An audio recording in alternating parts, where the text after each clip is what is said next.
Hi everyone, welcome to Glowing Minds, and I am your mentor for physics. So today we will start with the first chapter of class 9 physics, that is motion. So what is motion? Motion क्या है आप सबके लिए? Anything that is anything that is moving is in motion. It can be anything like birds are flying. You can see examples are given here. Fishes are swimming, blood flows through our veins, arteries, and cars are moving. Even these are the things that we can see are that they are in motion. Now, what about the things that we are not able to see? For example, like here it is given, however, there are situations where the motion is inferred through indirect evidences. मतलब motion को देखने के लिए हमें कुछ evidences चाहिए. For example, पतंग तो आप सबने उड़ाई होगी. जब भी हम काइट उड़ाते हैं तो हमें देखना होता है कि हवा किस डायरेक्शन में है. हम हवा को डायरेक्टली नहीं देख सकते. अरे हाँ, नॉर्थ की तरफ जा रही है, साउथ की तरफ जा रही है. No, we can't see that. We have to get some evidence for the motion of air. So उस एविडेंस के लिए हम क्या करते हैं, हम देखते हैं, ऑब्जर्व करते हैं कि डस्ट पार्टिकल्स किस साइड मूव कर रहे हैं, लीव्स किस साइड मूव कर रहे हैं, ब्रांचेस ऑफ ट्रीज किस साइड मूव कर रही हैं. तो उससे हमें पता चल जाता है that air is in air is moving in that particular direction. Similarly, what causes the phenomena of sunrise, sunset and changing of seasons? ये सब क्या है, ये सब क्यों होता है? सनराइज और सनलाइट, सनसेट और सनराइज क्यों होता है? It is due to the motion of earth. अगर अर्थ मूव नहीं करेगी तो सनराइज और सनसेट कैसे होगा? हो ही नहीं सकता. It is not possible. And moreover changing of seasons हमारे कैसे चेंज होते हैं? Due to the motion of winds. जब हमारी विंड्स करंट्स मूव करते हैं तभी हमारे सीजन्स चेंज होते हैं. Now we will come to the next paragraph. An object may appear to be moving for one person and stationary for the same. अब इसका मतलब क्या है? अब इसका मतलब ये है कि आप सब लोग कार में, ट्रेन में, बस में, बाइक में, हम सब बैठे होते हैं. फॉर एग्जाम्पल, अब bike is going on a road. हम बाइक चला रहे हो आप, या आप बाइक पे बैठे हो, तो वो जो बाइक है वो मोशन में है. लेकिन साइमल्टेनियसली अगर कोई इंसान रोड के साइड पे खड़ा है, वो बाइक उसके लिए भी मोशन में है. लेकिन जो लोग बाइक पे बैठे, अगर हम बाइक पे बैठे हैं, हमारे लिए वो इंसान क्या है? हमारे लिए वो इंसान तो मूव कर ही नहीं रहा. हमारे लिए वो इंसान स्टेशनरी है, वहीं पे रुका हुआ है. ओके, तो यही एग्जांपल दिए हुए हैं यहाँ पे. For the passengers in a moving bus, the roadside trees में appear to be moving backwards. हमें लगता है कि वो ट्रीज पीछे जा रहे हैं. अगर हम बस में बैठे, हमारी बस आगे की तरफ जा रही है, हमें लगता है हमारे ट्रीज पीछे जा रहे हैं. लेकिन a person standing on the road side, जो इंसान रोड की साइड पे खड़ा है, उसको वो ट्रीज वहीं पे खड़े हुए दिखेंगे. हमारी बस मूव कर रही है, इसलिए हमें वो ट्रीज भी मूवमेंट में लग रहे हैं. However, a passenger inside the bus sees his fellow passengers to be at rest. अब हम बस में बैठे, हमें हमारे आसपास के लोग बैठे हुए दिखेंगे. वो stationary, stationary means at rest. हमें वो एक जगह पे ही दिखेंगे.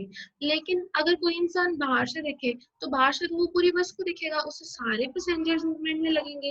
लेकिन एक्चुअली में हमें तो वो स्टेशनरी दिख रहे हैं. Okay, so motion can change for every person from everyone's view point of view. Now, most motions are complex.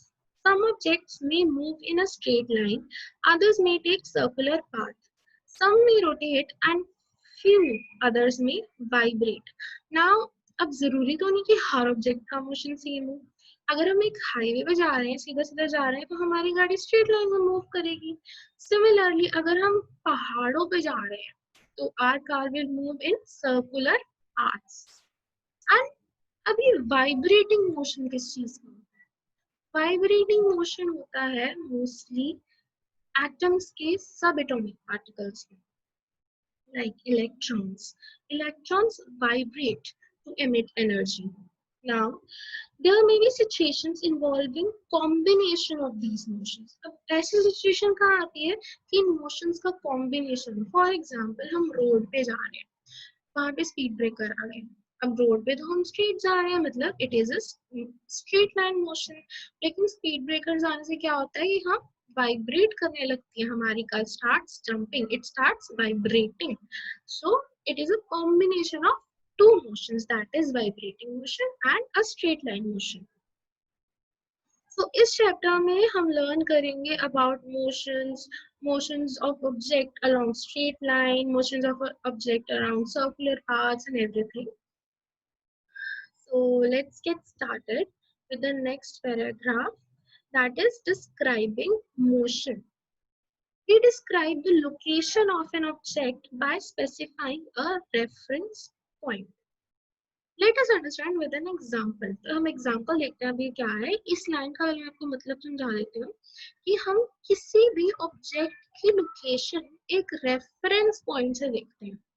पहले इस एग्जांपल से पहले मैं आप लोगों को एक अपनी एग्जांपल देती हूँ कि जैसे आप कहीं पे आपको गाड़ी पार्क करनी है, ठीक है, आपको एक मॉल के बाहर जाना है, आपको वहां पे गाड़ी पार्क करनी है. आपके घर से वो हम उस मॉल को ले लेंगे अपना रेफरेंस पॉइंट. आपके घर से मॉल कितना दूर है और उस पार्किंग लॉट से मॉल कितना दूर है, जहाँ पे आपने अपनी गाड़ी पार्क की है वहां से मॉल कितना दूर है. हमने मॉल को एक रेफरेंस पॉइंट ले लिया, मतलब हम इसके रेफरेंस में अपने ऑब्जेक्ट की पोजीशन चेक करेंगे, अपने ऑब्जेक्ट की लोकेशन चेक करेंगे कि हमारा ऑब्जेक्ट हमसे कितनी दूर है या हमारा ऑब्जेक्ट हमसे कितनी पास है. तो अगर मेरे को अपने घर से मॉल तक का डिस्टेंस चेक करना है वो भी कर सकती हूँ, और अगर पार्किंग लॉट से मॉल का डिस्टेंस चेक करना है तो वो भी किया जा सकता है. तो सिमिलरली मॉल क्या हो गया, रेफरेंस पॉइंट हो गया. अब अगले एग्जाम्पल, इसमें जो एग्जाम्पल दी हुई है हम वो चेक करते हैं. Let us assume that a school in a village is 2 kilometre north of the railway station. एक स्कूल है एक विलेज में जो 2 किलोमीटर है नॉर्थ की तरफ of the railway station. We had specified the position of the school with respect to the railway station. अब ये रेलवे स्टेशन की जो पोजीशन है ये किसके साथ स्पेसिफाई की गई, जो सॉरी जो स्कूल की पोजीशन है वो किसके रिस्पेक्ट टू स्पेसिफाई की गई है, रेलवे स्टेशन की. बताया गया है कि उस एक पर्टिकुलर विलेज में जो स्कूल है वो रेलवे स्टेशन से अगर हम नॉर्थ की तरफ 2 किलोमीटर चलते जाएंगे तो स्कूल आ जाएगा. तो यहाँ पे रेफरेंस पॉइंट क्या आ गया हमारा, station. Now we will see we could have also chosen other reference points according to our convenience. जैसे मैंने आपको मॉल की एग्जांपल दी, मुझे अपने घर से बताना था कि मेरे को मॉल की तरफ जाना है तो मैंने रेफरेंस पॉइंट क्या ले लिया, mall. Okay, reference point usually किसी भी ऑब्जेक्ट की पोजीशन जो है वो डिफाइन करने के लिए यूज किया. Now we will it is therefore to describe the position of an object, we need to specify the reference point called the origin. Origin मतलब it is the starting point, it is the reference point. जैसे अगर कोई पूछे अगर आप city में enter करो तो बस स्टॉप कहाँ है, तो हम कोई भी वहां सिटी का कोई एक जो मेन मॉन्यूमेंट है या कुछ भी है, कोई बिल्डिंग है, हम बता सकते हैं अच्छा ये बिल्डिंग से इतनी दूर है, ये बिल्डिंग से आप यहाँ जाओगे तो वहां है. कोई आपसे पूछो जहाँ है रास्ता पूछ रहा है कोई कि भैया मार्केट कहाँ है, तो आप कैसे बताओगे कि भैया यहाँ से आप लेफ्ट ले लोगे तो मार्केट आ जाएगी. तो हम एक रेफरेंस पॉइंट, एक ओरिजिन स्टार्टिंग पॉइंट बताते हैं कि यहाँ पे पहुंचो पहले तुम, फिर वहां से ऐसे जाना तो तुम्हें जगह मिल जाएगी. Okay. So I guess this is it for today's video. And tomorrow's video we will start. In the next video we will start with motion along the straight line. Okay, thank you so much. I hope आप सबको समझ आया होगा. और if you have any queries, if you have any questions, you can comment down below.